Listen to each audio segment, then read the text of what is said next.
जय श्री कृष्णा दोस्तों, मेरे चैनल पे आप सभी लोगों का स्वागत। बात करेंगे धृतराष्ट्र और गांधारी के 100 पुत्रों की। कैसे हुए, तो आइए शुरू करते हैं। यह बात उस समय की है जब धृतराष्ट्र और गांधारी का विवाह हुआ था। विवाह के कुछ सालों तक उन दोनों को कोई संतान नहीं हुआ था। तभी हस्तिनापुर में वेद व्यास जी पधारे। गांधारी ने वेद व्यास जी का बहुत अच्छे से ख्याल रखा और उनकी सेवा की। वेद व्यास जी उनके सेवा से बहुत प्रसन्न हुए और गांधारी से बोले, पुत्री बताओ तुमको क्या चाहिए, मैं बहुत प्रसन्न हूँ। आज तुम्हें जो चाहिए मैं तुमको दूंगा। गांधारी बोली, हे प्रभु, मेरे पास तो सब कुछ है, बस एक चीज़ की कमी है कि मेरे पास कोई पुत्र नहीं है, कोई संतान नहीं है।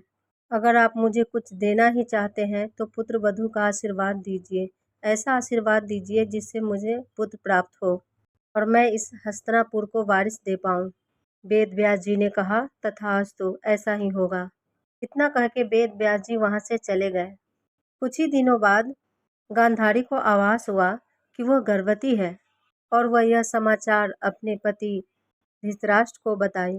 उस दिन धृतराष्ट्र बहुत प्रसन्न हुए और पूरे हस्तिनापुर में खुशी की लहर दौड़ गई। जब गांधारी के गर्भ के 9 महीने पूरे हुए तब कोई संतान नहीं हुआ। गांधारी ने सोचा, मुझे थोड़ा और प्रतीक्षा करनी चाहिए। गांधारी ने और प्रतीक्षा की। ऐसे ही करते करते बिल्कुल 1 साल निकल गया। गांधारी ने अपना धैर्य बनाए रखा और उसने सोचा मुझे और प्रतीक्षा करनी चाहिए और उसने ऐसा ही किया। गांधारी ने और प्रतीक्षा की और ऐसे ही करते करते 2 साल निकल गया। उधर कुंती के पुत्र हो चुके थे। गांधारी के गर्भ को जब 2 साल हो चुका था, एक दिन गांधारी गुस्से में खूब चीखी और चिल्लाई और रोने लग गई और जोर जोर से अपने मुक्के से प्रहार करने लग गई अपने पेट पे। तभी उनका गर्भपात हो गया और अपने भाग्य को कोसती रही और रोने लग गई। वेद व्यास जी अंतर्यामी थे और ज्ञानी थे। उन्हें यह आभास हुआ कि गांधारी ने कुछ गलत किया है। उनका दिया हुआ आशीर्वाद कभी खाली नहीं जा सकता। तभी वेद व्यास जी का आगमन होता है और वह गांधारी के पास जाते हैं और उनसे पूछते हैं, गांधारी पुत्री, यह तुमने क्या कर दिया? मेरा दिया हुआ वचन कभी खाली नहीं जाता, ये तुमने ऐसा क्यों किया पुत्री? गांधारी ने कहा, 2 वर्ष बीत गए महाराज, अब मैं कितना इंतजार करती, अब मेरे धैर्य की सीमा नहीं, अब और मुझसे इंतजार नहीं होता है।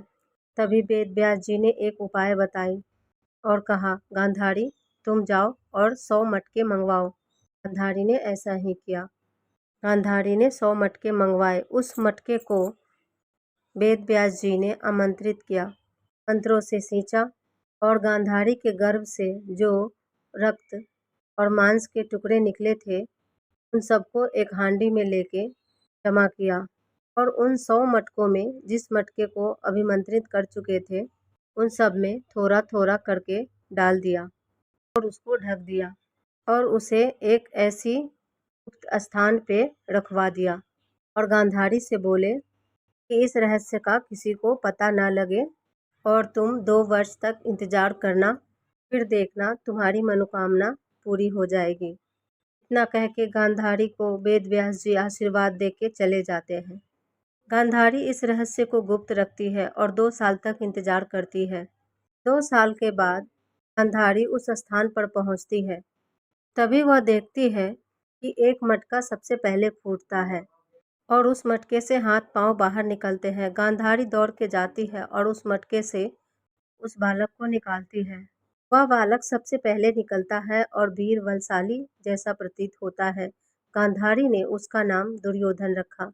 उसके बाद सारे मटकों से एक एक करके बालक निकलते हैं।